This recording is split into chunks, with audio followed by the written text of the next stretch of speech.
Hello and welcome to the Dreamline academy. দেখো, এতদিন তোমরা ইতিহাস পড়ে এসেছো একটা অন্যরকম ভাবে। তোমরা সবেমাত্র মাধ্যমিক দিয়ে একাদশ শ্রেণীতে অর্থাৎ সেমিস্টার ওয়ানে উত্তীর্ণ হয়েছো। এতদিন অবধি আমরা ইতিহাস পড়েছিলাম MCQ, SAQ, 2 marks, 4 marks, 8 marks এরকম বড় বড় কোয়েশ্চেন লেখার জন্য। কিন্তু এখন একাদশ শ্রেণীতে উঠে তোমাদের ইতিহাস পড়ার যে চেষ্টা বা ইতিহাস পড়ার যে পদ্ধতি, সেটা কিন্তু সম্পূর্ণ বদলে ফেলতে হবে। তো আমরা ড্রিমলাইন একাডেমির তরফ থেকে চলে এসেছি সেই নতুন পদ্ধতি এবং নতুন ভাবে তোমাদেরকে সাথে নিয়ে এই পুরো সেমিস্টার জুড়ে পুরো সম্পূর্ণ তোমাদের যে বই একাদশ শ্রেণী ইতিহাস সেমিস্টার ওয়ানের যে বই বা যে সিলেবাস, সেই সিলেবাসটা সম্পূর্ণ করে দেওয়ার জন্য আমাদের চেষ্টা থাকবে তোমাদের এই সিলেবাস থেকে যতগুলো MCQ question, probable MCQ question হতে পারে, সেই সমস্ত এমসিকিউ কোশ্চেনকে একসাথে এক জায়গায় নিয়ে সমস্তগুলোকে গুছিয়ে বাগিয়ে তোমাদেরকে পরীক্ষার জন্য একেবারে প্রস্তুতি দিয়ে দেওয়ার জন্য। সবাইকে আবার একবার স্বাগত জানিয়ে শুরু করছি আজকের ক্লাস। আমাদের চ্যানেলে প্রতিনিয়ত বিভিন্ন ক্লাসের ভিডিও পোস্ট হয়। বিভিন্ন ক্লাসের ভিডিও তোমরা পেয়ে যাবে। আমরা অষ্টম থেকে দ্বাদশ শ্রেণী পর্যন্ত প্রতিটি ক্লাসের যে সমস্ত জটিল জটিল টপিক আছে সেগুলো নিয়ে আমরা ভিডিও দিয়ে থাকি। প্রত্যেকের কাছে অনুরোধ, চ্যানেলটাকে যত বেশি সম্ভব শেয়ার করবে এবং ভিডিও দেখার সময় প্রত্যেকের কাছে একটা আবেদন, তোমরা প্রত্যেকে কিন্তু চ্যানেলটাকে সাবস্ক্রাইব করে রাখবে। দেখো, তোমরা ইতিহাস সম্পর্কে মোটামুটি সবাই জানো। আমরা জানি ইতিহাস মানে হচ্ছে পুরনো দিনের কথা। ইতিহাস কথার মানে কি? পুরনো দিনের কথা।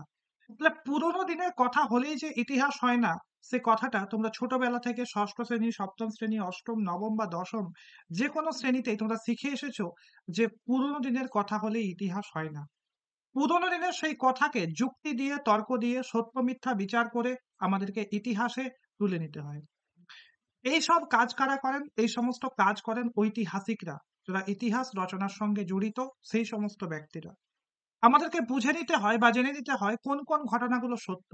ইতিহাসকে বিজ্ঞানের মতোই অনুসন্ধান বা গবেষণার মাধ্যমে জেনে নিয়ে ইতিহাস রচনার কাজে নামতে হয়। তো চলো আমরা আগে জেনে নিই এই ইতিহাস কথাটা কোথা থেকে এসেছে। দেখো, ইতিহাসের ইংরেজি প্রতিশব্দ কি? প্রতিশব্দ ইংরেজি প্রতিশব্দ হচ্ছে হিস্টোরি। তোমরা সবাই কিন্তু এই কথাটা জানো যে ইতিহাসের ইংরেজি প্রতিশব্দ হচ্ছে হিস্টোরি। এটি এসেছে গ্রিক শব্দ হিস্টোরিয়া থেকে। তাহলে হিস্টোরি কোথা থেকে এসেছে বাবু? তাহলে কোয়েশ্চেন হতে পারে এমসিকিউ টাইপ কোয়েশ্চেন। কি কোয়েশ্চেন হতে পারে? যে এই যে হিস্টোরি কথাটা কোথা থেকে এসেছে? গ্রিক শব্দ হিস্টোরিয়া থেকে। কোন শব্দ? গ্রিক শব্দ। সেই শব্দটা কি? হিস্টোরিয়া। হিস্টোরিয়া থেকে হিস্টোরি কথাটা এসেছে। আবার হিস্টোর শব্দের অর্থ হচ্ছে জ্ঞান। হিস্টোর শব্দের অর্থ কি? হিস্টোর শব্দের অর্থ হচ্ছে জ্ঞান। আবার হিস্টোরিয়া শব্দের অর্থ হচ্ছে অনুসন্ধান করা বা আবিষ্কার করা। প্রত্যেককে আমি বলছি, এই যে যখন তোমরা এই ভিডিওগুলো দেখছো, আমরা যে স্লাইডগুলো তোমাদের সামনে রাখছি, তোমরা হয় সেগুলোকে স্ক্রিনশট নিয়ে রাখতে পারো পরে লিখে নেওয়ার জন্য, বা বেটার তোমরা এই ভিডিওটাকে প্রথমে দেখে নাও। একবার দেখে নেওয়ার পর তোমরা আবার এই ভিডিওতে শুরুর থেকে এসে যে জায়গাগুলো তোমাদের ইম্পর্ট্যান্ট মনে হচ্ছে, যে জায়গাগুলো আমরা আন্ডারলাইন করছি, সেই জায়গাগুলো খাতায় তোমরা নোট ডাউন করে নেবে বা লিখে নেবে। চলো, তাহলে হিস্টোর শব্দের অর্থ কি? কোয়েশ্চেন হতে পারে যে হিস্টোর শব্দের অর্থ কি? হিস্টোর শব্দের অর্থ হচ্ছে বাবা জ্ঞান। কি হিস্টোর শব্দের অর্থ? হিস্টোর শব্দের অর্থ হচ্ছে জ্ঞান। আবার হিস্টোরিয়া, এই যে গ্রিক শব্দ হিস্টোরিয়া, এই গ্রিক শব্দটির অর্থ কি? বাংলা অর্থ হচ্ছে অনুসন্ধান বা আবিষ্কার করা। তাহলে এই জায়গা থেকেও কোয়েশ্চেন কিন্তু হতে পারে। মনে রাখবে, তোমরা যে টেক্সট বইগুলো পড়ো সেই টেক্সট বইয়ে প্রচুর প্রচুর লাইন আছে। সেখানে বোঝানোর সুবিধার জন্য, যাতে করে তোমরা নিজেরা পড়ে পর বুঝতে পারো, এই জন্য প্রচুর উদাহরণ, প্রচুর লাইন সেখানে দেওয়া থাকে। কিন্তু তার মানে এই নয় যে পাঠ্য বইয়ের প্রত্যেকটা লাইন ইম্পর্টেন্ট। তাহলে তোমাদেরকে সেখান থেকে খুঁজে নিতে হবে। আর সেই খোঁজার কাজটা করে দেওয়ার জন্যই আমরা এসেছি তোমাদের জন্য এই ভিডিও নিয়ে। তো চলো, হিস্টোরিয়া শব্দের অর্থ কি? হিস্টোরিয়া শব্দের অর্থ হচ্ছে অনুসন্ধান করা বা আবিষ্কার করা। এই লাইনটাও কিন্তু খাতায় প্রত্যেকে নেবে। আজকের ক্লাসে এখন অবধি আমরা দুটো জিনিস শিখলাম। কি শিখলাম? যে হিস্টোর শব্দের অর্থ হচ্ছে জ্ঞান। হিস্টোর শব্দের অর্থ হচ্ছে জ্ঞান। এবং হিস্টোরিয়া শব্দের অর্থ হচ্ছে অনুসন্ধান করা বা আবিষ্কার করা। ঐতিহাসিকরা কি করেন? না ঐতিহাসিকগণ অতীতের সত্যকে খুঁজে ইতিহাসে উপস্থাপন করেন? তোমরা সেই ছোটবেলায় পড়েছো যে ইতিহাস মানে পুরোনো দিনের কথা নয়। ইতিহাস মানে পুরোনো দিনের কথা অবশ্যই, কিন্তু সব পুরোনো দিনের কথা ইতিহাস নয়। তুমি যদি ভাবো ব্যঙ্গমা ব্যঙ্গমী বা পক্ষীরাজ ঘোড়া, সেগুলো কিন্তু ইতিহাস নয়। তাহলে কোনগুলো ইতিহাস? না ইতিহাসগণ অতীতের সত্যকে খুঁজে ইতিহাসে উপস্থাপন করেন। তাহলে অতীতের সত্য কোনগুলো? ধরো কোনো রাজার সাথে রাজার যুদ্ধ হয়েছিল, প্রাচীনকালে দুর্ভিক্ষ হয়েছিল, মানুষরা সেই দুর্ভিক্ষে মারা গেছিলেন, এই যে সমস্ত ব্যাপারগুলো।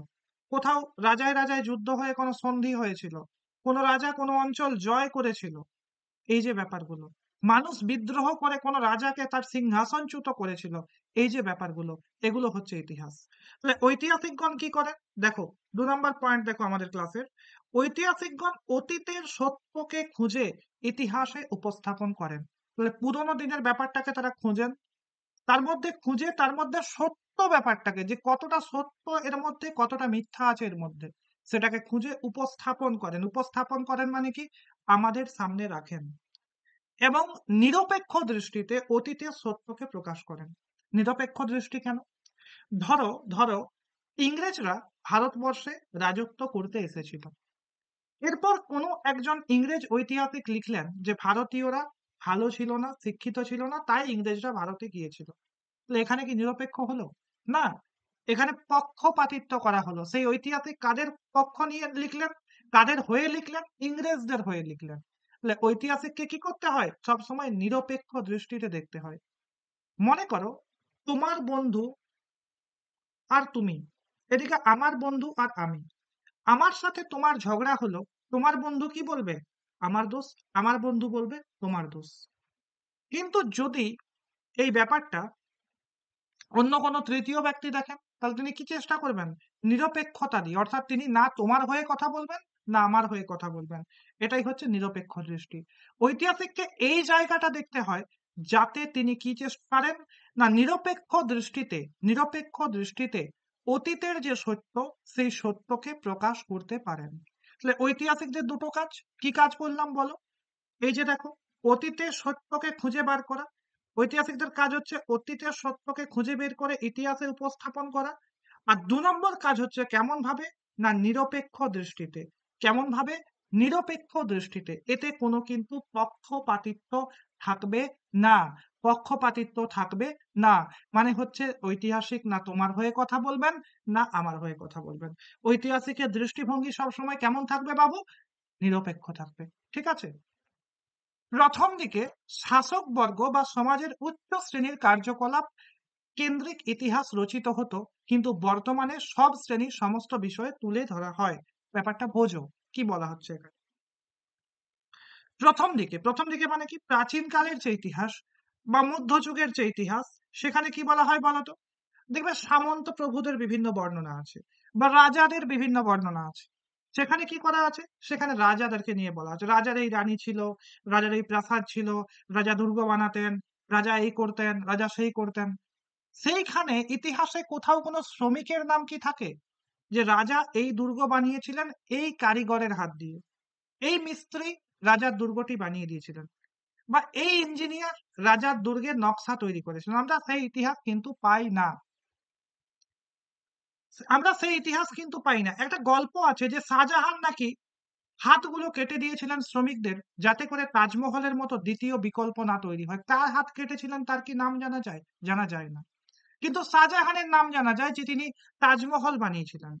তাহলে এইটাই বলতে চাইছে যে প্রথম দিকে শাসকবর্গ মানে কারা বাবা? রাজারা, সামন্ত প্রভুরা, যারা মানুষকে পরিচালনা করতো তখনকার দিনে, যারা মানুষকে নিয়ে কাজ করত, মানুষকে দিয়ে পরিশ্রম করাতো, তাদের তাদের তাদের যে রোজগার, সেই রোজগারটুকু দিত না, তাদের পেটের ভাত নিয়ে নিত, হকের যে সমস্ত জিনিস সেগুলো নিয়ে নিত। তারা হচ্ছিল সেই সময়ের দিনের শাসক বর্গ।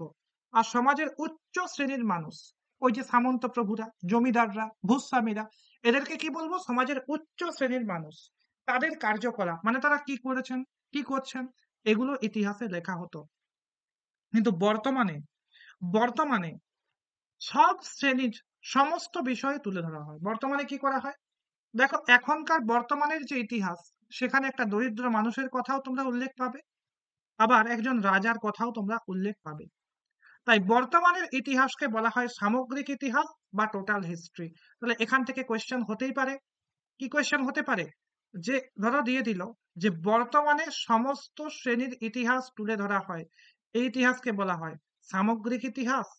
অপশন বি তে হচ্ছে একক ইতিহাস, অপশন সি তে হচ্ছে রাজন্য বর্গের ইতিহাস, আরো একটা অপশন ডি কিছু দিয়ে দিল। তাহলে তোমাকে সেখানে কি লিখতে হবে? সামগ্রিক ইতিহাস। কি লিখতে হবে? সামগ্রিক ইতিহাস।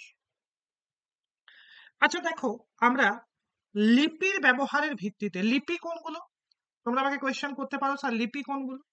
এই যে আমরা লিখছি ক, খ, গ, ঘ, বা ইংলিশে এ বি সি ডি, বা গণিতের ভাষায় 1 2 3 4 1 2 3 4, এই যে এগুলোকে আমরা কি বলি বাবু? এগুলোকে আমরা বলি লিপি।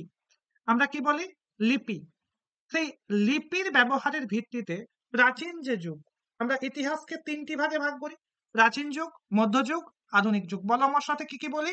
প্রাচীন যুগ, মধ্যযুগ, আধুনিক যুগ। আবার বলো আমার সাথে, প্রাচীন যুগ, মধ্যযুগ এবং আধুনিক যুগ।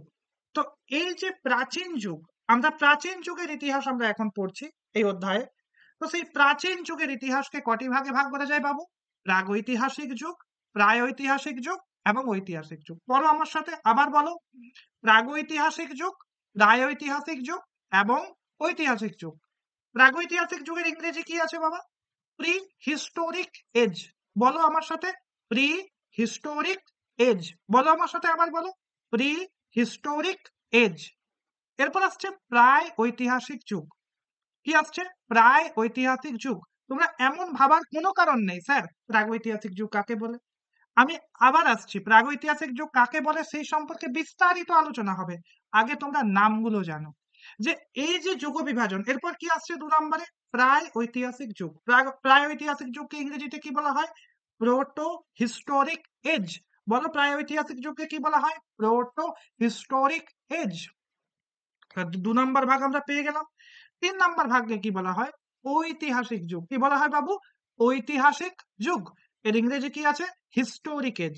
তাহলে এই যে আমরা 3টে ভাগ করলাম, এই 3টে ভাগ কিসের ভিত্তিতে হচ্ছে? লিপির ব্যবহার।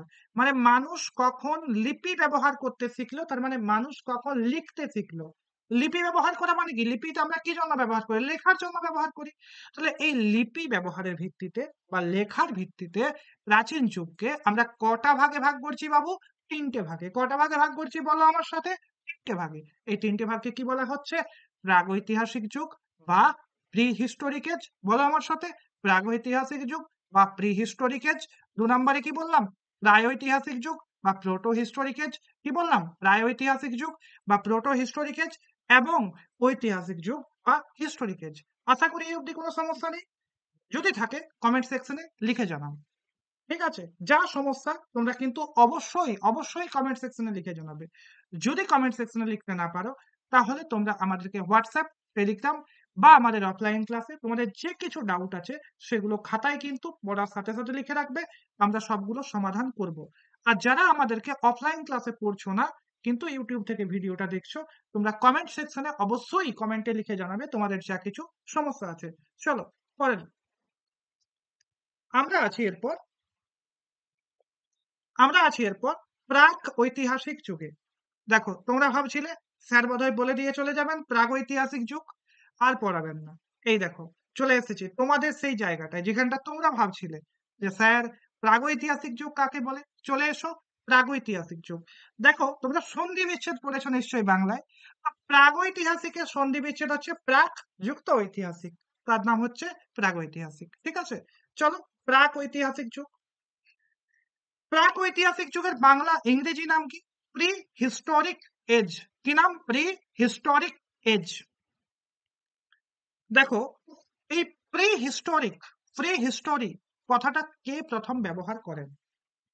1851 খ্রিস্টাব্দে। কত খ্রিস্টাব্দে? 1851। এই সালগুলো তোমাদেরকে কিন্তু মনে রাখতেই হবে বাবু। এই সাল মনে রাখা ছাড়া ইতিহাসের কোনো জায়গা নেই। তাহলে প্রতিদিন যদি আমরা দায়িত্ব নিই যে আমরা আজকে 10টি সাল মনে রাখবো। মুখস্থ করতে আমি কিন্তু কোনোদিনই তোমাদেরকে বলবো না, কারণ মুখস্থ তোমরা এত করতে পারবে না। তাহলে কি করতে হবে? মনে রাখতে হবে। কিভাবে মনে রাখবো স্যার? বারবার পড়বো, বারবার বলবো, বারবার আলোচনা করবো, তাহলেই মনে থাকবে। তাহলে আমরা প্রথমে জানবো, কি জানবো? যে 1851 খ্রিস্টাব্দে পুরাতত্ত্ববিদের কাজ কি?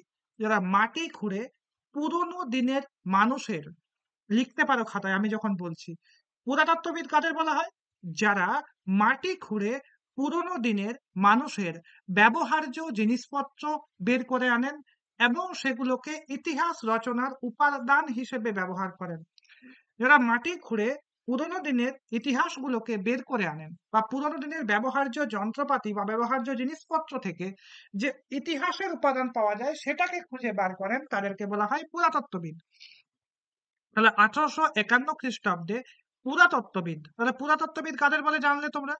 স্যার ড্যানিয়েল উইলসন, তার একটা বই আছে যে বইয়ের নাম হচ্ছে archaeology and pre historic animals of Scotland. কি বললাম বইটার নাম? The archaeology and pre historic annals of Scotland. আবার বলছি, the archaeology and pre historic annals of Scotland. এই বইতে তিনি প্রি হিস্টোরি কথাটি প্রথম ব্যবহার করেন। তাহলে এখান থেকে কোয়েশ্চেন দুটো হতে পারে। কত সালে প্রি হিস্টোরি কথাটি প্রথম ব্যবহার হয়? 1851 সালে। 1851 সালে, ঠিক আছে। 1851 সালে প্রি হিস্টোরি কথাটি প্রথম ব্যবহার হয়। কে ব্যবহার করেন?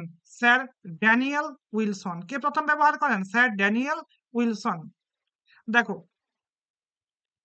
এর আগেও প্রাক ইতিহাস কথাটা ব্যবহার হয়েছিল। তাহলে স্যার ড্যানিয়েল উইলসন ব্যবহার করেছিলেন, কিন্তু তার আগেও একবার ব্যবহার হয়েছিল। কত খ্রিস্টাব্দে? 1833 খ্রিস্টাব্দে। 1833 খ্রিস্টাব্দে কে ব্যবহার করেছিলেন? পল তুর্নাল নামে একজন ঐতিহাসিক। কি নাম? পল তুর্নাল। কোথায় ব্যবহার করেছিলেন? না, দক্ষিণ ফ্রান্সের গুহায় কিছু নিদর্শন পেয়েছিলেন, প্রাচীন মানুষের করা কিছু কাজকর্ম পেয়েছিলেন। সেই দক্ষিণ ফ্রান্সের গুহার বর্ণনা যখন তিনি দিতে গিয়েছিলেন, তখন তিনি এই প্রাক ইতিহাস কথাটি ব্যবহার করেছিলেন। তাহলে কে ব্যবহার করেছিলেন? পল তুর্নাল। কিন্তু প্রি হিস্ট্রি কথাটি কে আরো কে ব্যবহার করেছিলেন? পুরাতত্ত্ববিদ স্যার ড্যানিয়েল উইলসন ব্যবহার করেছিলেন। এরপর বোঝো, এই যে আমরা এতক্ষণ ধরে বলছি প্রাক ঐতিহাসিক বা প্রাগৈতিহাসিক বা প্রি হিস্টোরিক এজ, এই সময়টা কোন সময়কে বলা হয়? আমরা কোন সময়টাকে স্যার বলবো যে এই সময়টা হচ্ছে প্রাক ঐতিহাসিক যুগ? দেখো, মানব সংস্কৃতির অর্থাৎ মানুষ যখন থেকে সমাজে বসবাস করতে শুরু করেছে, মানব সংস্কৃতির উদ্ভব কাল থেকে, অর্থাৎ মানুষ যখন তার সংস্কৃতি, তার জীবনযাপন, তার বসবাস শুরু করেছে, সেই শুরু থেকে লিখিত উপাদান প্রাপ্তির পূর্ব সময়কাল পর্যন্ত সময়কালকে বলা হয় প্রাগৈতিহাসিক যুগ। বোঝো ব্যাপারটা?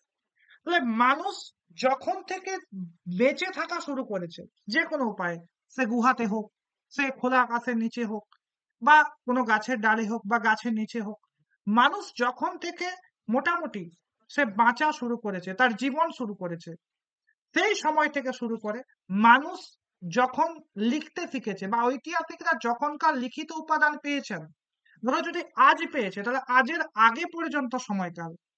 ধরো আমরা এখনো লিখতে শিখিনি, আজ লিখতে শিখলাম, তাহলে আজের আগে পর্যন্ত, মানে মানুষ যখন জন্মেছে, তখন মানুষ যখন পৃথিবীতে এসেছে তখন থেকে শুরু করে যতদিন না পর্যন্ত মানুষ লিখতে শিখেছে, সেই সময়টাকে কি বলা হচ্ছে? প্রাগৈতিহাসিক যুগ। সেই সময়টাকে কি বলা হচ্ছে? প্রাগৈতিহাসিক যুগ। এ যুগের কোনো লিখিত উপাদান কিন্তু নেই। মানুষ লিখতেই জানতো না, তাহলে লিখিত উপাদান কি করে পাওয়া যাবে? ঐতিহাসিকরা কোথা থেকে পাবেন? তাহলে যখন লিখিত উপাদান আমার কাছে নেই, তখন ইতিহাসটা লেখা হতো কি করে? না, ইতিহাস রচনার উপাদান হিসাবে এই যুগে ঐতিহাসিকরা হাতিয়ারকে ব্যবহার করেন। কি ব্যবহার করেন? হাতিয়ারকে ব্যবহার করেন। গৃহস্থালির জিনিস, মানে ঘরের ধরো বাসন পত্র। আচ্ছা, আমরা গৃহস্থালির জিনিস থেকে কিভাবে ইতিহাস জানবো?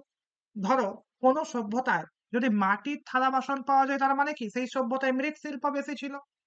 বা ধরো কোনো সভ্যতায় সোনার জিনিস পাওয়া গেল, তার মানে সেই সভ্যতাটা কি ছিল? খুব উন্নত ছিল, বা সেই সভ্যতায় খুব মানুষের টাকা পয়সা বেশি ছিল। ঠিক আছে? ধরো কোনো সভ্যতায় পাথরের জিনিস পাওয়া গেল, তার মানে মানুষ মাটির থেকে একটু উন্নত হয়েছিল, যে পাথরকে ভালো করে একটা শেপ দিয়ে বা আকৃতি দিয়ে তারা থালা বাসন তৈরি করতে শিখেছিল। ধরো কোন সভ্যতায় অলংকার পাওয়া গেল, তার মানে কি সেই সভ্যতার মানুষ সাজুগুজু করতে পছন্দ করতো, তাই তো? সভ্য ছিল বেশি তারা। কোন সভ্যতায় গুহা চিত্র পাওয়া গেল, তার মানে কি সেই এলাকার মানুষজন ছবি আঁকতে ভালোবাসতো। আরেকটা উপাদান হচ্ছে ফসিল। ফসিলকে আমরা আরেকটা নামে জানি, যেটা জিওগ্রাফিতেও পড়েছি, তার নাম হচ্ছে জীবাশ্ম। জীবাশ্ম কাকে বলে? দেখো এটাও একটু বলে দিচ্ছি। যখন কোনো বস্তু যখন কোনো বস্তু, সে মানুষ হতে পারে, গাছ হতে পারে, জীবন্ত বস্তু, যখন কোনো জীবন্ত বস্তু পাললিক শিলাস্তরে মানে পলির উপর চাপা পড়ে গেল ধরো, তারপর সেটা কোনো কারণে মাটির তলায় চলে গেল, সে প্রাকৃতিক বিপর্যয় হতে পারে, ভূমিকম্প হতে পারে, তখন কি হয়, দীর্ঘদিন ধরে সেই বস্তুটা মাটির তলায় চাপা পড়ে থাকার ফলে পাললিক শিলাস্তরে সেই বস্তুটা ছাপ থেকে যায়। তোমরা দেখেছো, ধরো বাড়িতে মেঝে তৈরি হচ্ছে, সিমেন্টের মেঝে তৈরি হচ্ছে, কোথার থেকে একটা পাতা এসে পড়ে গেল, তুমি যেই পাতাটাকে উঠিয়ে নিলে পাতাটা তো চলে গেল, কিন্তু মেঝের উপর পাতাটা ছাপ থেকে গেল। ঠিক একইভাবে ঠিক একইভাবে যে ছাপটা থাকলো সেটাই হচ্ছে ব্যাপার। বা তোমরা দেখেছো, মাটির যাদের দেওয়াল আছে, ধরো মাটির দেওয়ালে ভালো করে পরিষ্কার পরিচ্ছন্ন করা হচ্ছে, মাটির দেওয়ালে ছুড় দেওয়া হচ্ছে, একটা বাচ্চা এসে পর হাত রেখে গেল, জায়গাটায় হাতের ছবি থেকে গেল।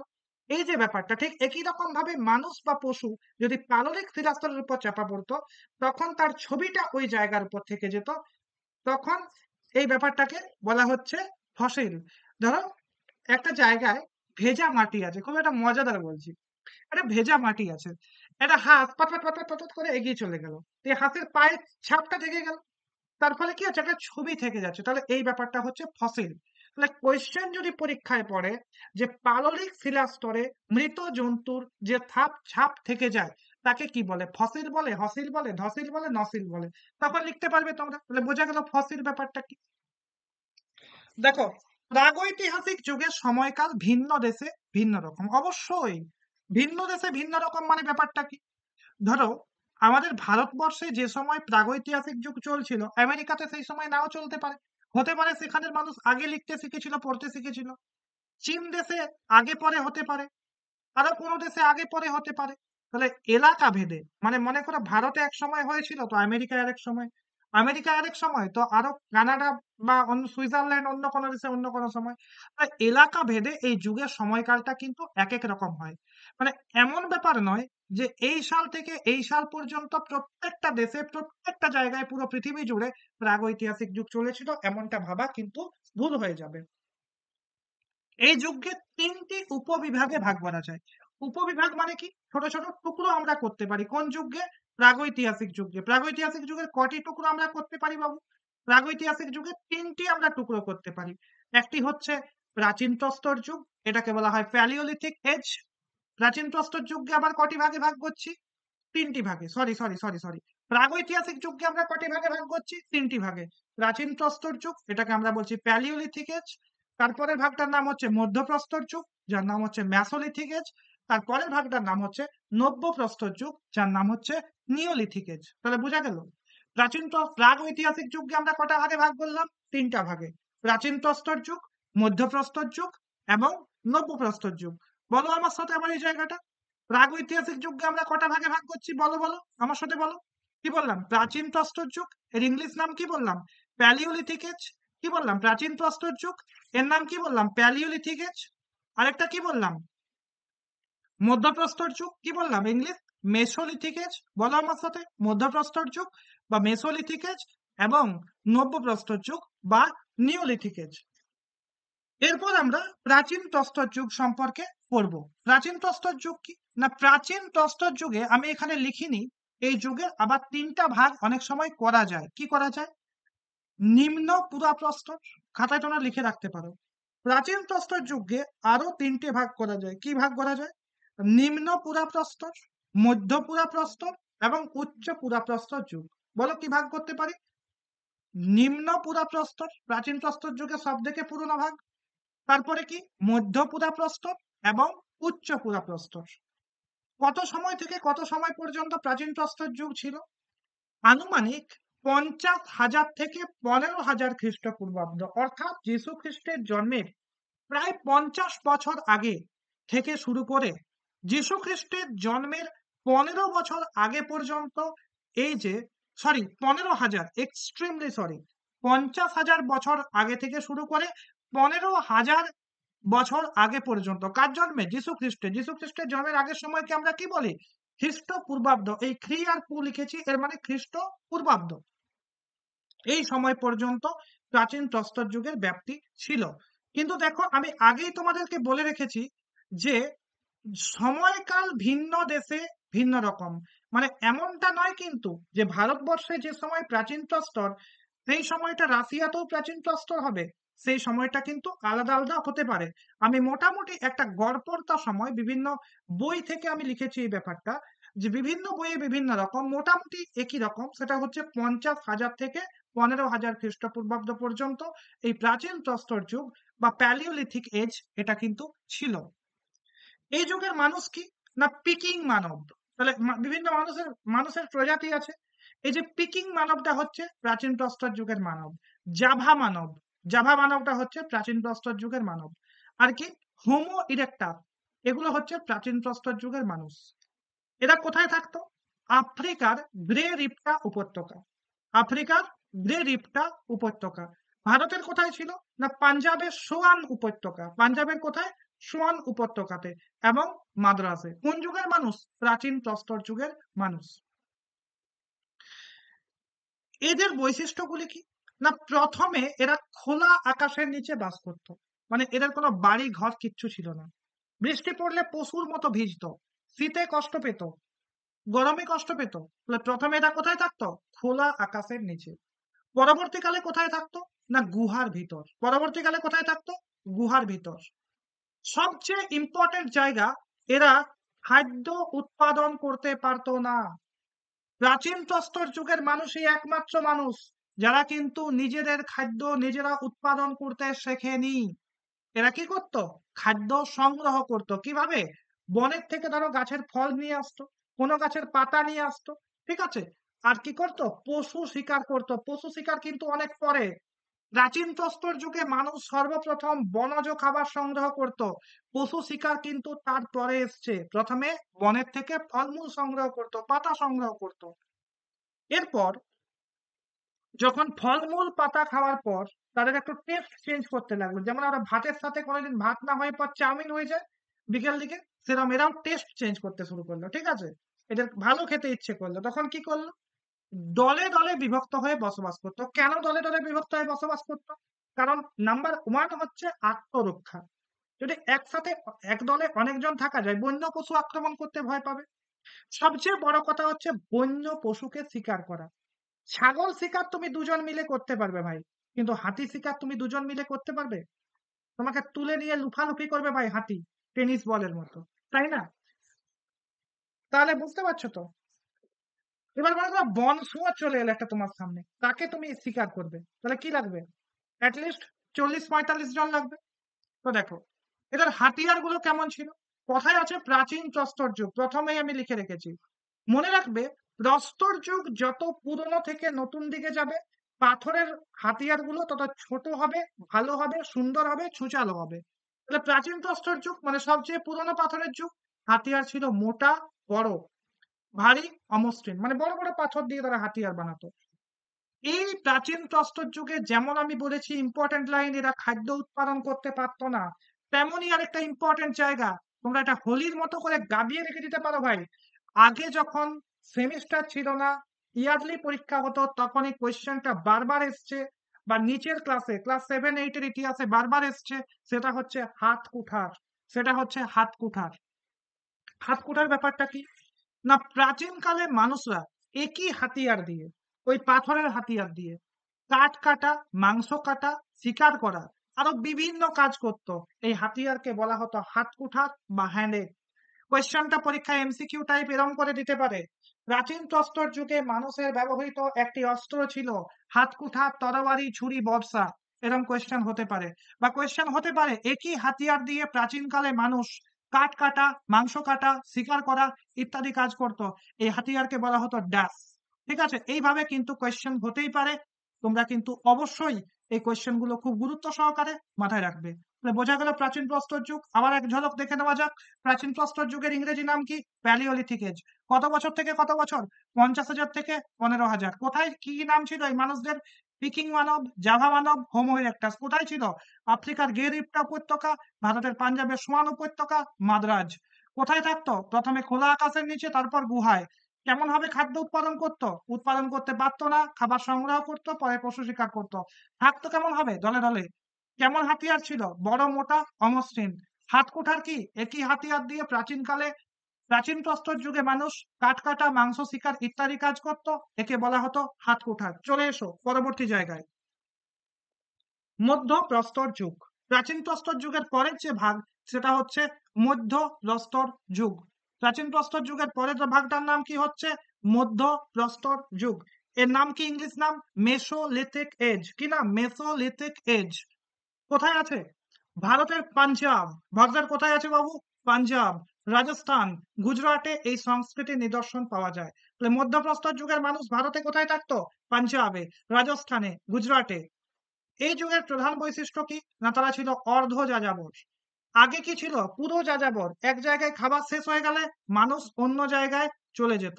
ঠিক আছে। এই যুগে, মধ্যপ্রস্তর যুগে মানুষ কি হয়ে গেল? অর্ধ যাযাবর। গুহায় বসতি স্থাপন করে। প্রাচীন মানুষ কিন্তু কোথাও বসতি স্থাপন করেনি। হয়তো বৃষ্টি পড়লে গুহায় যে আশ্রয় নিত, কিন্তু মধ্যপ্রস্তর যুগে মানুষ গুহায় পাকাপাকি ভাবে থাকা শুরু করলো। মানে গুহাটাকে তাদের বাড়ি হিসেবে ব্যবহার করতে শুরু করলো। মানুষ কিভাবে করতো? পশু শিকার, ফলমূল সংগ্রহ করে খাদ্য গ্রহণ করত। এমনকি কোনো কোনো পশুকে পোষ মানাতেও শিখেছিল। আমি একটা জিনিস বলে দিচ্ছি, এই জায়গায় হয়তো লেখা নেই, এই মধ্যপ্রস্তর যুগে মানুষ কৃষি কাজ শিখেছিল। মধ্যপ্রস্তর যুগে মানুষ মোটামুটি, খুব ভালো হবে না, কৃষি কাজটা মোটামুটি বুঝতে পেরেছিল যে কৃষি কাজ সম্ভব। তারা কিন্তু কৃষি কাজ করে খাবার সঞ্চয় এসব কাজ করেনি, কিন্তু কৃষি কাজটা বুঝতে পেরেছিল এই মধ্যপ্রস্তর যুগেই মানুষ। এই যুগের হাতিয়ারগুলি কেমন ছিল? আমি আগেই বললাম, প্রস্তর যুগ যত আগের দিকে যাবে, প্রাচীনের থেকে মধ্য, মধ্য থেকে হচ্ছে তোমার নব্য। তো প্রাচীন প্রস্তর যুগে হাতিয়ারগুলো বড় ছিল, কিন্তু মধ্য প্রস্তর যুগে হাতিয়ারগুলি প্রাচীন প্রস্তর যুগের থেকে মসৃণ হয়েছিল, হালকা হয়েছিল আর ছোট হয়েছিল। এই যুগকে অনেকে ক্ষুদ্র প্রস্তর যুগও বলে থাকেন। কি বলে থাকেন? ক্ষুদ্র প্রস্তর যুগ। এ যুগের মানুষ গুহা চিত্র আঁকতো। এই যুগের মানুষ কি আঁকতো? গুহা চিত্র, গুহায় ছবি আঁকতো। সুইডেন, ফিনল্যান্ড, রাশিয়া প্রভৃতি দেশে মানুষ ও পশুর গুহাচিত্র আবিষ্কৃত হয়েছে। কোথায় কোথায় আবিষ্কৃত হয়েছে? সুইডেন, ফিনল্যান্ড, রাশিয়া প্রভৃতি দেশে। আজকের ক্লাসের শেষ জায়গা এবং সবচেয়ে ইম্পর্টেন্ট জায়গা, নব্য প্রস্তর যুগ। নব্য প্রস্তর যুগ মোস্ট ইম্পর্টেন্ট জায়গা। নোট ডাউন করবে খাতায়, প্রচুর কোয়েশ্চেন হয় নব্য প্রস্তর যুগ থেকে। কি কোয়েশ্চেন হতে পারে? এই যুগের ইংরেজি নাম হচ্ছে নিওলিথিক এজ। এই যুগের ইংরেজি নাম হচ্ছে নিওলিথিক এজ। মনে রাখবে, অনেক সময় পরীক্ষায় তোমাদেরকে ঠকানোর জন্য নব্য প্রস্তর যুগ নাও দিতে পারে, বাংলায় লিখে দিতে পারে দন্তন্বয় হ্রস্বই ঔ লয়ের হ্রস্বই থয় হ্রস্বই ক। নিওলিথিক যুগ বলতে কি বোঝো? এরকম কোয়েশ্চেন অনেকবার এসছে। নিওলিথিক বলে দিতে পারে, তার জন্য ইংরেজি নাম সব সময় পাশে পাশে মনে রাখবে। নব্য প্রস্তর যুগের ইংরেজি নাম কি? Neolithic age. কোন সময় হয়েছিল? আনুমানিক 10,000 থেকে 5,000 খ্রিস্টপূর্বাব্দ। অর্থাৎ যীশু খ্রিস্টের জন্মের 10,000 থেকে 5,000 বছর সময় পর্যন্ত কিন্তু এই যুগটা চলেছিল। কোন যুগ? নব্য প্রস্তর যুগ। আবার বলে রাখছি, বিভিন্ন স্থানে বিভিন্ন দেশে এই সময়ের ক্ষেত্রে পরিবর্তন কিন্তু হতে পারে। কোথাও তোমরা দেখে থাকবে 12,000 বছর আগে শুরু হয়েছিল, বা কোথাও দেখে থাকবে 8,000 বছর আগে শুরু হয়েছিল। একটা গড়পড়তা হিসাব 10,000 থেকে 5,000 পর্যন্ত যীশু খ্রিস্টের জন্মের আগে এটা চলেছিল। নব্য প্রস্তর যুগের সভ্যতা ভারতে কোথায় আছে? না, বেলুচিস্তানের মেহেরগড়। কোথায় আছে? বেলুচিস্তানের মেহেরগড়। এইটা ইম্পর্টেন্ট। কত খ্রিস্টপূর্বাব্দে মেহেরগড় সভ্যতায় নব্য প্রস্তর যুগের সূচনা হয়? আনুমানিক, সব সালগুলো মনে রাখবে, আনুমানিক। আনুমানিক 6,000 খ্রিস্টপূর্বাব্দে। দেখো, আমি এক্ষুনি বললাম যে নব্য প্রস্তর যুগের সূচনা আনুমানিক 10,000, কিন্তু মেহেরগড়ে এটা কতই শুরু হয়েছিল? 6,000। মানে সময়ের ডিফারেন্স বুঝতে পারছো তো? সব জায়গায় কিন্তু একই সাথে শুরু হয়নি, বা সব জায়গায় একই সাথে শেষ হয়নি। এছাড়া কোথায় ছিল? ইরাকের জার্মো, হাসুনা, জর্ডানের জেরিকো, দক্ষিণ মেসোপটেমিয়া, আলতালিয়া মালভূমি, ভারতের বিহার, উড়িষ্যা, দক্ষিণ ভারতের বিভিন্ন স্থানে নব্যপ্রস্তর যুগের মানুষের খোঁজ মিলেছে, মানে নব্যপ্রস্তর যুগের মানুষের চিহ্ন মিলেছে, খোঁজ মেলেনি। তুমি ভাই কালকেই দেখতে চলে যাবে, চলো ভাই বিহার চলে যাবো, উড়িষ্যা চলে যাবো, দিয়ে বলবে নব্যপ্রস্তর যুগের মানুষ বেরিয়েছে, স্যার ইউটিউবে বললো, আমি ফেঁসে যাবো। ভাই প্লিজ এরকম করো না, ঠিক আছে? বোঝা যাচ্ছে কি বলছি? সেই যুগের মানুষের, কি বলবো, সেই যুগের মানুষের ব্যবহার্য বিভিন্ন জিনিস মিলেছে, ইতিহাস মিলেছে। আর পাকিস্তানের বেলুচিস্তানে এই যুগের সংস্কৃতির কিন্তু অস্তিত্ব ছিল। এই জায়গায় দেখো, নব্যপ্রস্তর যুগে মানুষ খাদ্য সংগ্রাহক থেকে খাদ্য উৎপাদকে পরিণত হয়। মানুষ এতদিন কি করত? খাদ্য সংগ্রহ করত, খাদ্য সংগ্রহ করত। মানে কি?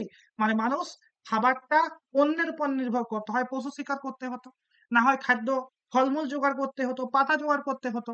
কিন্তু নব্যপ্রস্তর যুগে মানুষ সর্বপ্রথম চাষবাস শিখে খাদ্য উৎপাদন করতে এবং খাদ্য সঞ্চয় করতে শিখেছিল।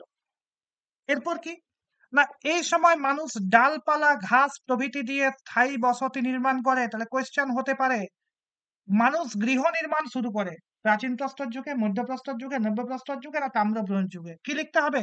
নব্যপ্রস্তর যুগে। নব্যপ্রস্তর যুগে মানুষ কি শিখেছিল? মানুষ কিন্তু বসতি নির্মাণ করতে শিখেছিল। কৃষিকাজ পশুপালন শুরু করে, আন্ডারলাইন করবে, এই সময় মানুষ কৃষিকাজ শুরু করেছিল এবং সঙ্গে পশুপালন।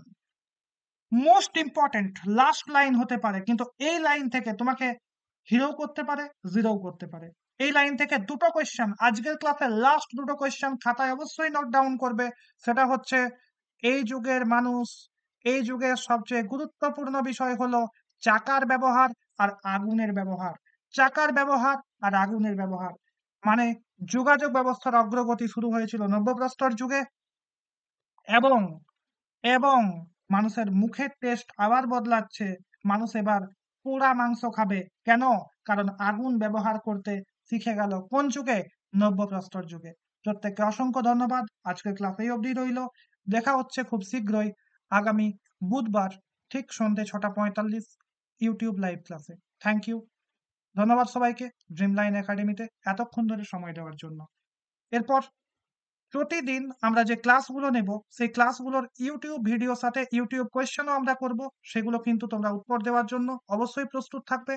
Thanks for watching Dreamline academy. Have a good night.